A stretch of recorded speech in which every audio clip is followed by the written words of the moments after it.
Assalamualaikum warahmatullahi wabarakatuh. Alhamdulillahilladzi an'amana bi ni'matil imani wal islam wa nusalli wa nusallimu ala khairil anam sayyidina Muhammad wa ala alihi wa sahbihi ajma'in, amma ba'd. Qala Allah ta'ala fi kitabil karim, a'udzu billahi minasy syaithanir rajim, bismillahirrahmanirrahim. Man 'amila shalihan falinafsihi wa man asa'a fa'alaiha wa ma rabbuka bizallamin lil 'abid. Shadaqallahul azim. Alhamdulillah, bersyukur hanya kepada Allah Subhanahu wa taala, dan semoga salawat serta salam tetap tercurahkan kepada hambanya yang terpilih. Pemirsa Humas TV yang dirahmati Allah Subhanahu wa taala, marilah sama-sama kita memohon kepada Allah agar menjadikan bulan suci Ramadan ini adalah bulan yang bermanfaat bagi kita. Dan marilah sama-sama kita mengkaji kondisi diri kita setelah berlalunya bulan suci Ramadan. Yang pertama, apa yang kita dapatkan selama berada dalam bulan suci Ramadan? Bulan suci Ramadan adalah bulan yang penuh dengan keberkahan, bulan yang penuh dengan kemuliaan, bulan yang penuh dengan ketakwaan, bulan yang penuh ampunan, bulannya Al-Quran, dan bulan di mana kita belajar untuk menjadi pribadi yang sabar. Perkara-perkara ini haruslah kita perhatikan, karena di bulan suci Ramadan pahala berlipat ganda, kebaikan bertambah, dan pertanyaannya adalah apakah kita sudah bertakwa kepada Allah, dan apakah kita sudah belajar sehingga kita mendapatkan predikat takwa itu sendiri, dan apakah kita bersungguh-sungguh dalam beramal sehingga mendapatkan rahmat dan ampunan dari Allah Subhanahu wa taala. Pemirsa Humas TV yang dirahmati Allah Subhanahu wa taala, marilah sama-sama kita jadikan bulan suci Ramadan ini sebagai sarana untuk belajar imaniyah. Maka barang siapa yang bisa belajar, memperhatikan serta mengambil faedahnya, maka ia bisa menjadi pribadi yang lebih baik lagi. Sebagaimana firman Allah dalam Al-Quran, Bismillahirrahmanirrahim, Innallaha la yughayyiru ma biqaumin hatta yughayyiru ma bi anfusihim. Sesungguhnya Allah itu tidak akan merubah suatu kaum sebelum ia mengubah dirinya sendiri.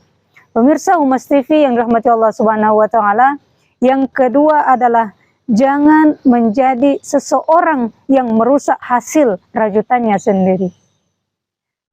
Jika di dalam bulan suci Ramadan kita bersungguh-sungguh beribadah kepada Allah hingga kita ingin mendapatkan predikat takwa itu, maka setelah berlalunya bulan suci Ramadan, janganlah kita seperti orang yang merusak hasil rajutannya sendiri.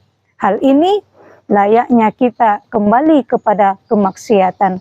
Maka sangatlah rugi apabila kita hanya mengenal Allah di bulan suci Ramadan saja.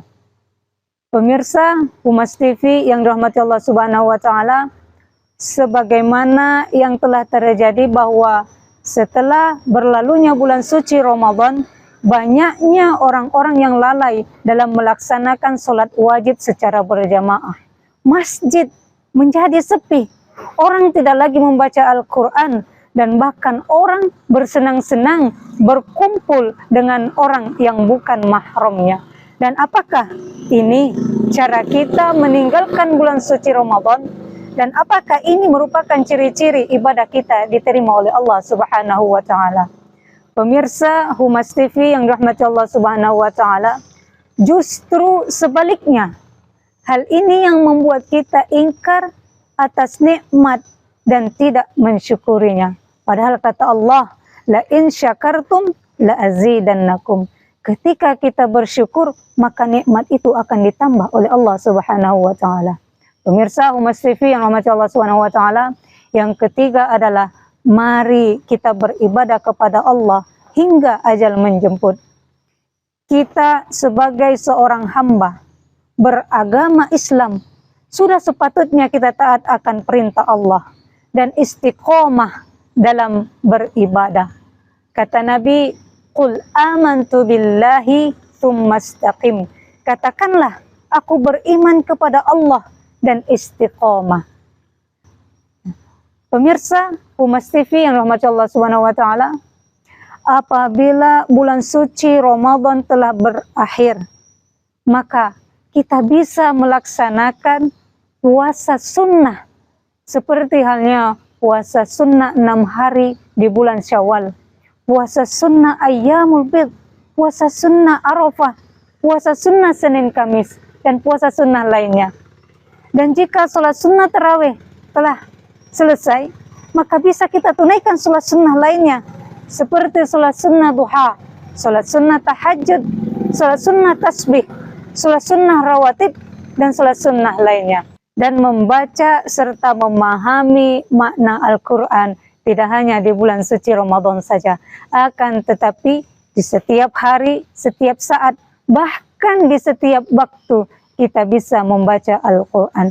Pemirsa Humas TV yang dirahmati Allah Subhanahu wa taala, begitulah seterusnya kita beribadah kepada Allah, tidak hanya di bulan suci Ramadan saja, dan janganlah menjadi seseorang seakan merusak hasil radutannya sendiri. Semoga ibadah yang kita lakukan, ibadah yang kita tunaikan di bulan suci Ramadan ini terbilang pahala di mata Allah Subhanahu wa taala, dan semoga pula kita bisa menjadi pribadi yang lebih baik lagi sehingga mendapatkan predikat takwa itu. Saya Desi Hardiana mohon ampun kepada Allah, memohon maaf kepada pemirsa sekalian. Kesalahan datangnya dari saya, kebenaran itu datangnya dari Allah Subhanahu wa taala. Wal afwa minkum. Wassalamualaikum warahmatullahi wabarakatuh.